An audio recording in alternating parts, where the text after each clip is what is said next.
Hey everybody, welcome back to the channel on this third installment of the P-51 transformation. So just to get you up to date, I did get both wings complete with the internal modifications with all the structural reinforcements with that 1/4 and 1/8 inch ply. Those are all done. The top portion has been scabbed in with a new piece of sheeting there. So that all worked out good.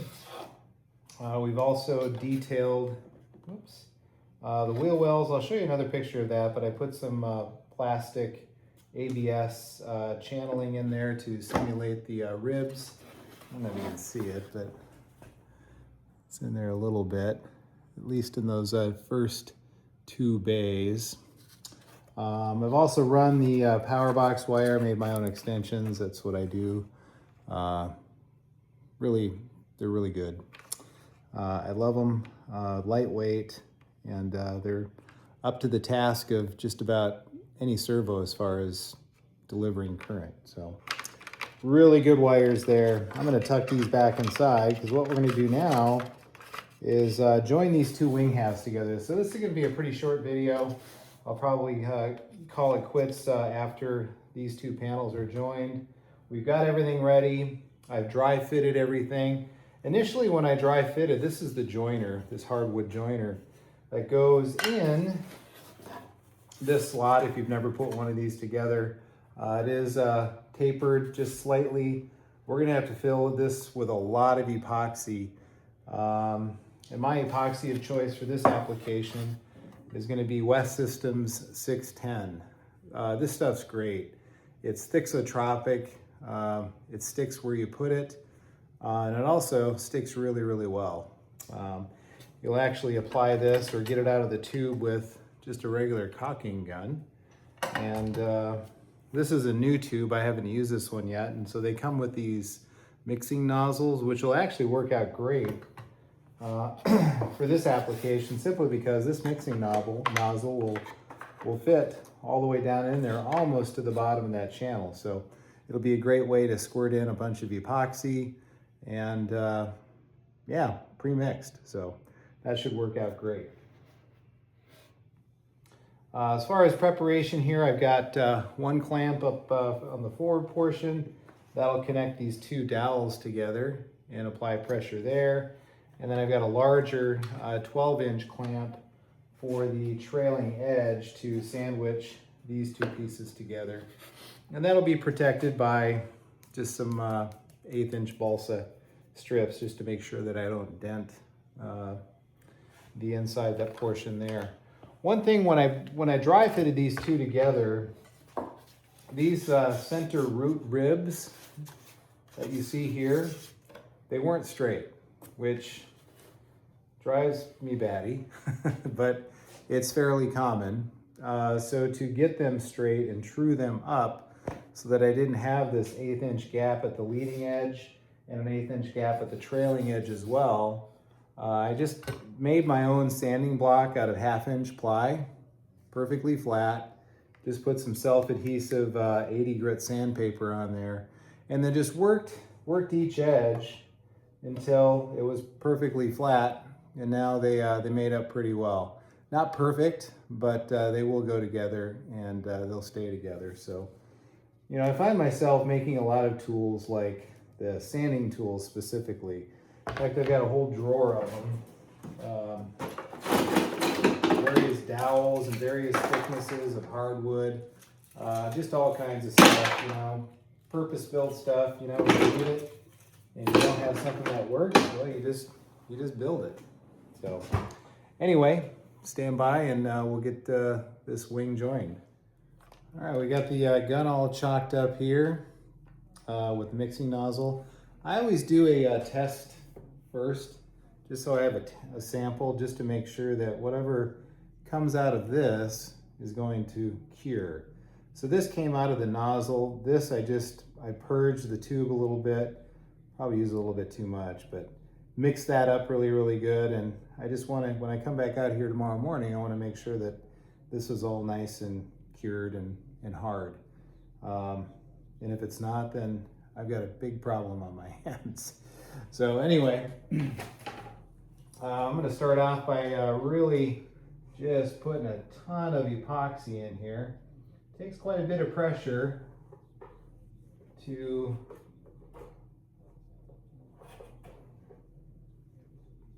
get it through the mixing nozzle.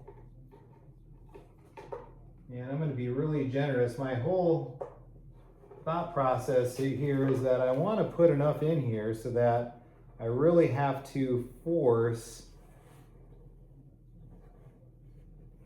that that joiner in there, and it forces epoxy out the top. That means I've completely filled this pocket up, and then I'll just spread that around the face.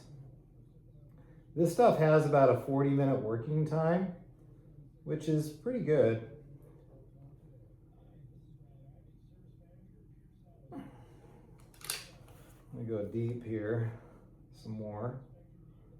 The instructions call for mixing up about 2 ounces.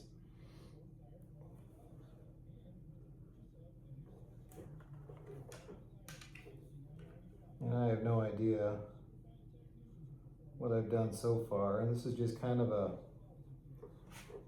wag, you know, TLAR type thing. If I don't get epoxy to squeeze out the top after I put this in, I will pull it out and put some more in. This is pretty thick epoxy, so I'll show you here. You can just kind of see how what I put in there just kind of sticks. You know, that's the thixotropic nature of this stuff, which is great. I'm gonna give that a go here. I've indexed this, so I've marked the top and I've marked the front. So it's got to go in this way.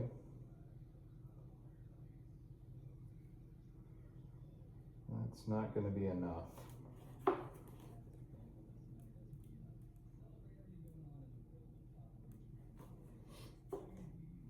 Well, I got it in there all the way, but it didn't squeeze out, so that means I need to add more. Put some wax paper here.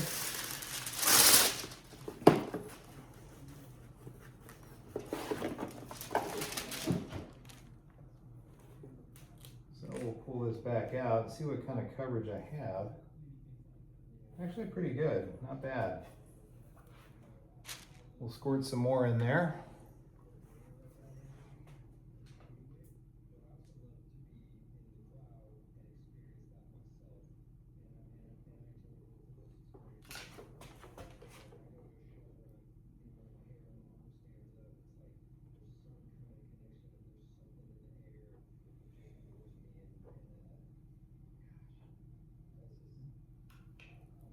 Man, you almost need a bionic hand.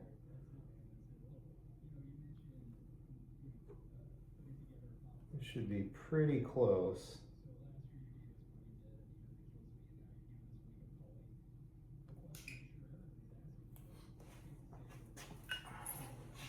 It's got kind of an interesting odor to it as well.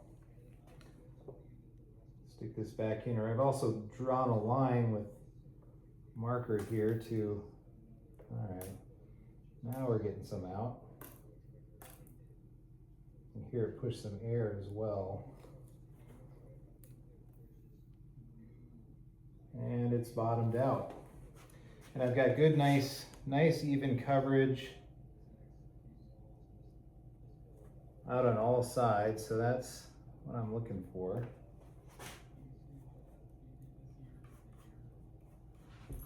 So we'll continue to lay some more up here. I'm just going to put a nice bead right down here. Enough so I can get some that will run out as well when I join these two sections together.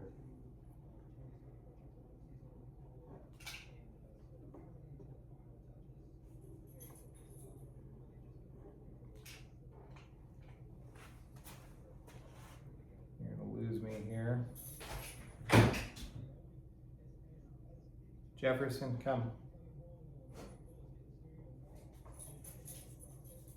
It's bedtime for the dog and he's ready to go to bed.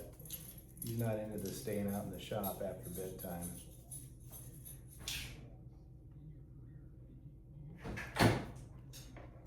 All right, we've got good coverage here. That should do the trick. When I squeeze this together, I'll get some that'll ooze out the seams. We'll wipe that off and call that good.